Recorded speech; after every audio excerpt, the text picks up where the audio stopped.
women, they're fighting to wear the veil, and the Iranians are fighting not to wear it. I want to represent both sides, so I just got my nipples pierced. I just got my green card. It took a year and a half, you guys. If I knew that Trump would be elected, I probably would not have spent $10,000. Getting to move to America right now is like getting a free ticket to the Titanic.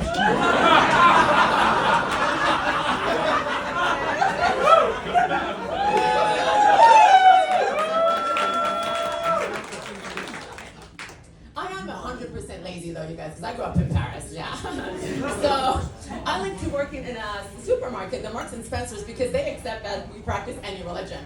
I'm Jewish, Muslim, and Catholic. I've been on holiday all year long. I'd be like, rah, rah, rah, rah, rah, rah, rah, rah, Hanukkah, oh great Christmas. I have 3 cards to heaven, at least one will get me there. I'll try the Jewish one, doesn't work. Okay, I'll try the Muslim one. Doesn't work? Okay, I'll try the Catholic one. If the Catholic priest is going up there, I'm definitely going there. I'm tired about the Catholic guilt, you guys, because I have all the guilt in the world. I'm over 30, no husband, and no kid. You like that? Yeah. In Iran, I'm basically a criminal. Over there, I'm wanted for being unwanted. But I try, you guys, I try. I'm on all the apps. For the Jewish, I'm on J-Swipe. Yeah. For the Muslims, I'm on Inshallah. And for the Catholics, I'm on the alt-right forum.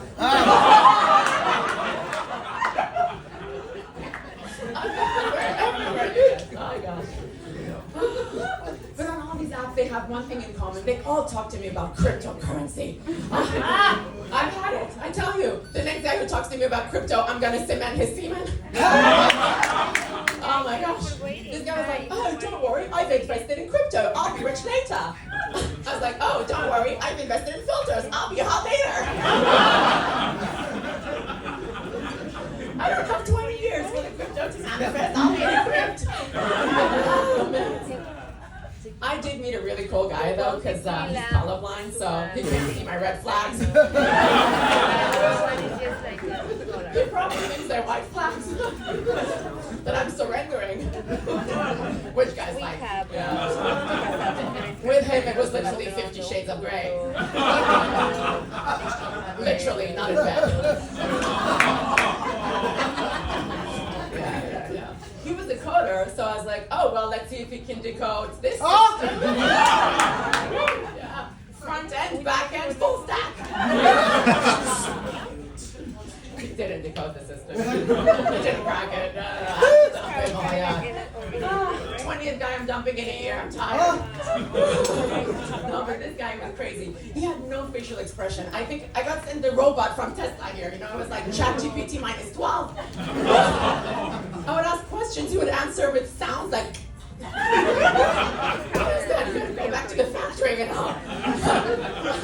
I called the call center and I was like, what is this? The guy goes, Jonathan Addison here, how can I help you today? I was like, there's a glitch. It's not possible. What is this? He goes, oh, this is the new model. You just have to get used to it. My gosh, you guys, it was terrifying. I would do one thing out of the algorithm, the guy that he would just bug. Like this. I had to put him into rice all the time.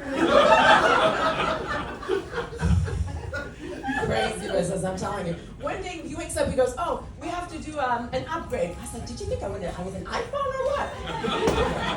He goes, no, we have to do couple therapy. Oh my gosh, you guys. Did anyone do couple therapy here? No, it's a bad idea. You know, plus, we were understanding in the room, you know, I was like, okay, I'll do it to help him. Yeah. So I did my first couple therapy after 6 months of a relationship. 6 months. I mean, you know, it's like giving therapy to a 6-month baby. Give it time to fuck up first.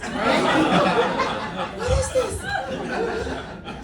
Plus, you know, I thought it was going to be like Oprah Winfrey style, you know, with the voice up Richard Gere, not at all.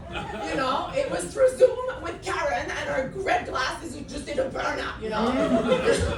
My gosh, you know, Zoom already by yourself is annoying, but with the guy that you want to dump, I mean, it's crazy. So I have to go to his place, put my face like this with his, and then the therapist on the other side, she goes, oh, so how long ago did you meet? The guy starts crying. Oh, I remember like it was yesterday. Because it was.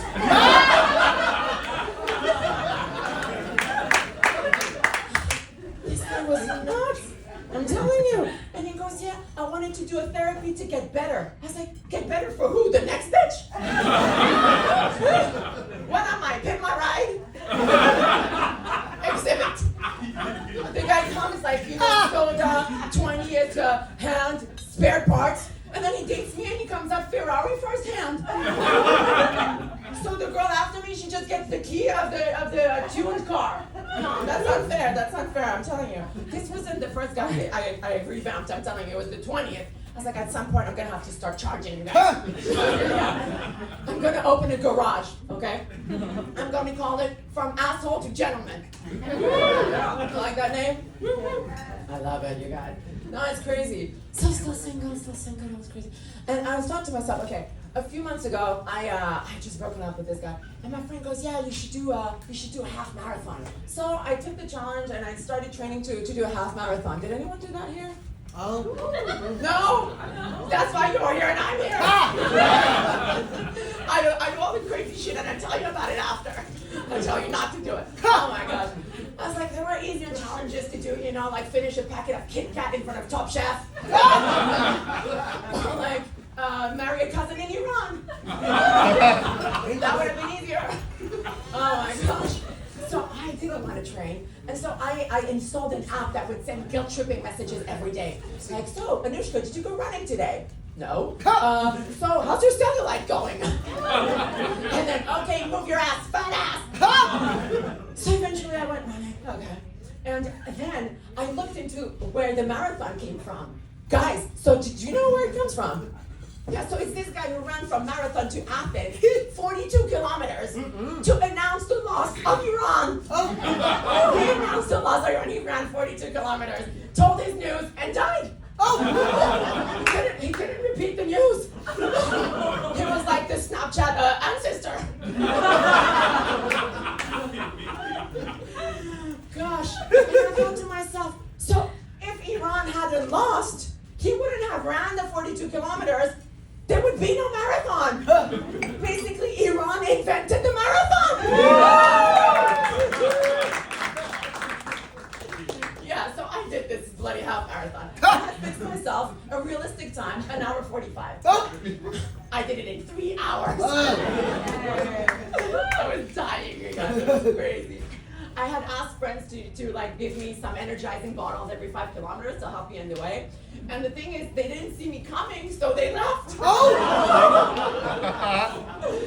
when I arrived, it was the homeless drinking the bottles. Oh man, talking about homeless. Oh my gosh. So, you know, I was working for this company and I was distributing biscuits on the Champs-Élysées in Paris. Do you guys know the Champs-Élysées? Yeah. So I'm there distributing the biscuits. And then the beggars are like, we don't want biscuits, we want cigarettes. Do you know the expression, beggars can't be choosers? Well, in Paris, they can. It's crazy over there. I want to finish with one thing, you guys. I have to tell you about my dad. Everyone tells me my dad is a very handsome man. He's a DILF. Do you know what it stands for? There's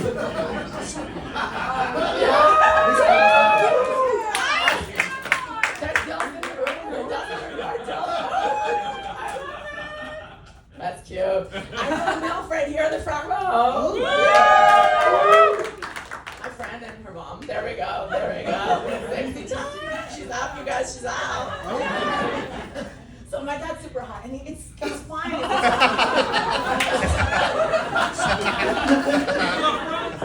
Yes, so I'll show you after some pictures. It's fine when it's other people's dads, you know. But when like this friend, she texted me, she was like, "Oh, I dreamt of your dad. If he wasn't your dad, I'd fuck him." She's 29. I was like, "Come on, girl, you're too old."